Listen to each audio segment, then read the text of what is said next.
Hey folks, welcome back to the Preconstruction podcast. It's your host here, Gareth McLean. I am recording live from Advancing Preconstruction 2024. We're here in Denver, and I am delighted to say that I have just welcomed Tyler McCann to the booth.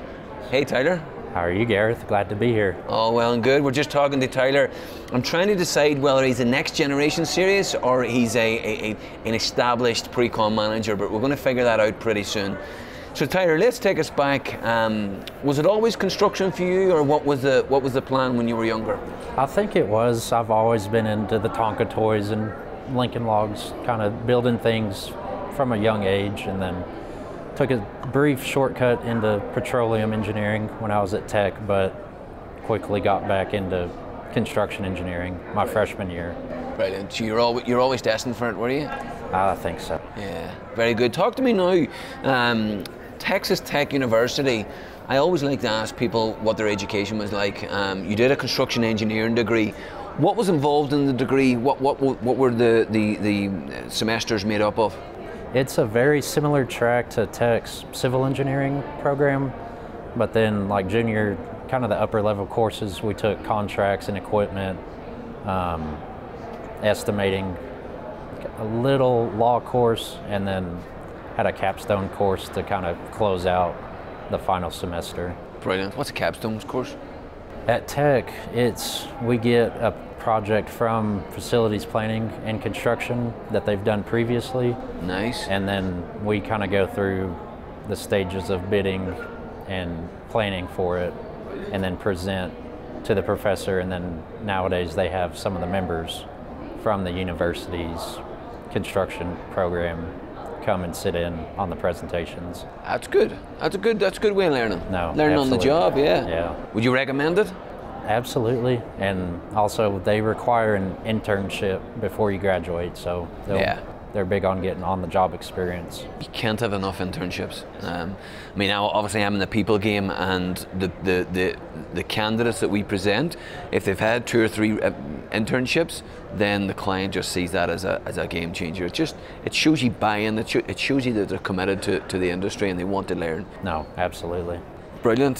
So after that, then it was a short stint as a detailer for a steel firm. How was that? It was really eye-opening. I mean, we had taken a CAD class in college, but got into steel detailing pretty heavily just from day one being there. Got to work on some really neat projects from Hartsfield Jackson over to LAX and everywhere in between. So very good. I think it was a great base point to really be able to dive into the drawings and specs and understand the structure side of things. Yeah, it's a big pain point with a lot of clients of mine, is we send them candidates and say, we need somebody who can read drawings. And we find that detailers, CAD, AutoCAD, people have worked in that space, they just hit the ground running. Yeah, no, it was, like I said, really eye-opening, but great. I didn't appreciate it enough when I was doing it, but looking back, it was a great experience to get started. And then you went to the dark side? Yeah. Went to the operations side, huh? General contracting operations. What was the thinking behind that? I knew I wanted to get some field experience after being behind a desk detailing for a year, and so wanted to get out in the field and see how the nuts and bolts go together and get exposed to that side of the industry. Good. Yeah, you spent a little bit of time in that industry, and then actually went to your current company, Stellar Companies, as an APM. Yes. Then transitioned into an estimator and now a Precon Manager. Give me an idea of how that happened, how you went from an APM to an estimator. What was the thinking behind it? Was it a case of somebody saw something in you that thought, you know what, Tyler's skill set is better suited to the estimating side? Yeah, it's funny you put it that way. I came on as an APM and was actually acting as PM on a project. And then we got to the point where we were going to be hiring a full-time estimator. And so talked to our director and threw my hat in the ring, and he admitted during my onboarding screenings that the reviewer told him that I would most likely be more attuned to the Precon or estimating track, but we just weren't at that stage yet. So very good. Kind of universe just had its plan, and I played into it. Brilliant. Yeah, timing's everything, you know. But you haven't turned back. Obviously, as an estimator, now you've moved into the pre-construction manager role. Tell me about the differences of an estimator role and a pre-con manager role within Stellar. So I think when I was just an estimator, I was more just on the quantity takeoffs and getting bid coverage, but really the planning and kind of getting into permitting with our projects still fell on somebody else's shoulders. And so as I grew in my skill set, I was able to take those roles on, and so now I vet out new subcontractors, and as we expand to different regions, I lead the efforts in finding the local trade partners that we need to make our projects work.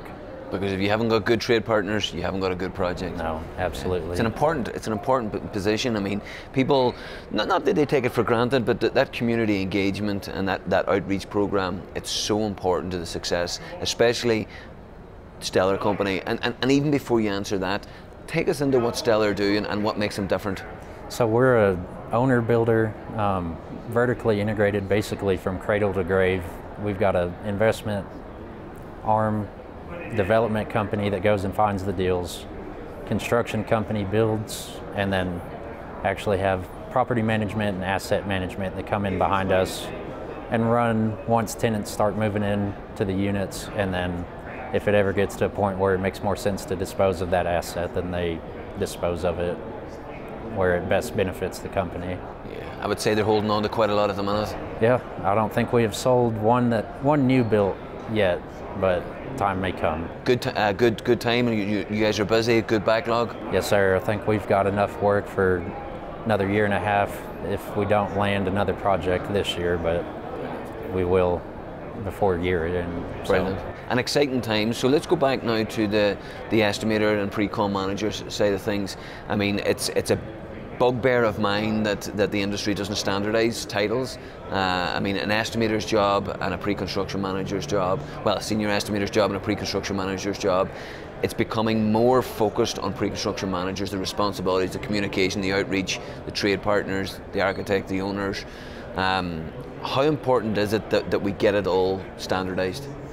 I think it just helps differentiate guys' different roles in the company. Like you said, like we don't want to hire most likely a new grad to step into a pre-construction manager role. They need to kind of pay their dues as an estimator and learn how bids go together and how to respond to different questions, both from design teams, owners, and trade partners as well.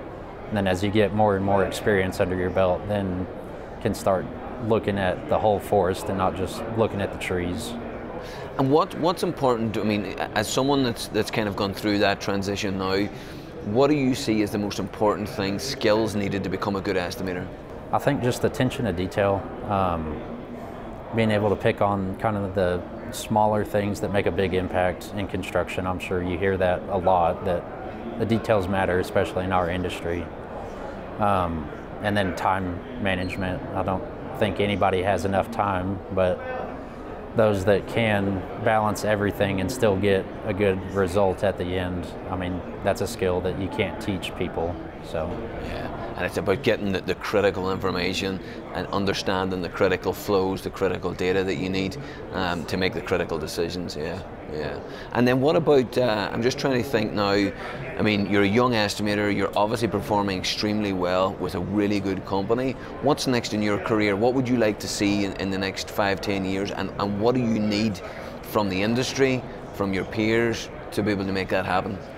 I think for me, I'd like to become our Precon director in the next few years. As our company grows, we're still relatively small, all things considered. And so start getting more estimators underneath me, be able to lead them effectively and get them on the right path. Then on industry-wide, I think just finding, like I mentioned earlier, the right trade partners that have enough manpower and enough manufacturer contacts to be able to make our projects successful. Brilliant, yeah. And with your company being the owner developer, is there direct purchase from you guys or procurement? Is that something that lies under you, or how does that all work?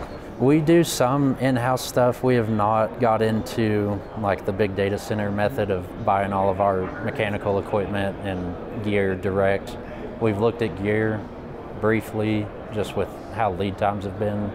And with our projects being kind of cookie cutter, it makes sense that if we loaded up on meter stacks and disconnects, we would eventually use them as long as we had them in hand. So maybe that'll be part of your director role? Yeah, maybe once we get to that point. I think it could definitely be something we explore again. Very good. And I talked to you there about what the industry needs, or what the industry needs to give you to get to that role. Let's talk Precon Tech now, because I know you've been around a few of the tech companies, had a chat with them. What's your current tech stack, and where do you see the biggest kind of evolution happening within tech? I think right now we're just using Procore to kind of put together bid packages and get those out to our network. And then I use Workpack to kind of automate some of my takeoffs, just to save me a couple hours here and there. But would like to get into a more formal program that helps us have everything consolidated in one place instead of having to go all different corners of the drive to find what I need. Yeah, single point solutions, and these all integrate and play a part. You mentioned Workpack there. You actually informed me that it was Work Order. We had Marty on the podcast. It's now Workpack. How good of a product is that? I enjoy using it. It's evolved just in the year that I've been using it, and so it has really helped me save some time and take a load off of me so I can focus on sub-recruitment and vetting people out and leveling. Nice. Yeah, all the high level stuff. And essentially that's what we need technology. Estimators need technology to be able to do the high level stuff and the high value stuff. Yes, sir. Yeah. No, absolutely. Did you see anything you liked in the tech room there? I haven't spent just a whole lot of time, but I do plan on exploring Bechtech and Zebel. Zebel, yeah. Once we get back to the office next week. Yeah, Hamid, actually, we did a podcast with him yesterday. Zebel are doing very good things. They're obviously in your market. They're predominantly multifamily. What he's talking about over the next probably 12, 24 months in relation to AI, machine learning, with the data set that they have, it could be a game changer. So no, I think it would be definitely helpful for us because we're strictly multifamily right now, and I think only one time we've built in the same locality since I've been with Stellar. Right. And so trying to go across Texas, having the historical data that they have from other GCs could really help us narrow down and kind of be real accurate on our preliminary estimates for our development team. Brilliant, brilliant. And that's what this is all about. That's why the advancing pre-construction is so good. You get to see all these things, feel it, get a demo. No. Yeah, it's all about time, isn't it? Yes, sir. Yeah. Well, Tyler, listen, thank you very much. I really appreciate it. Really looking forward to watching your career. I mean, the fact that so early in your career you're already looking at director of pre-construction, I don't think that's talked about it as much.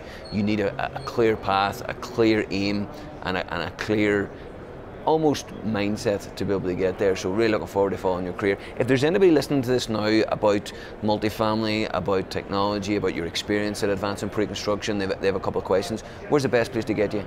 Probably my LinkedIn, just Tyler McCann, and then find the one with Stellar family of companies and reach out to me there would be best. Brilliant. And as always, folks, it'll be in the show notes. I'll put your LinkedIn so you get directly to Tyler's profile. Tyler, thank you very much. Thanks for having me, Gareth.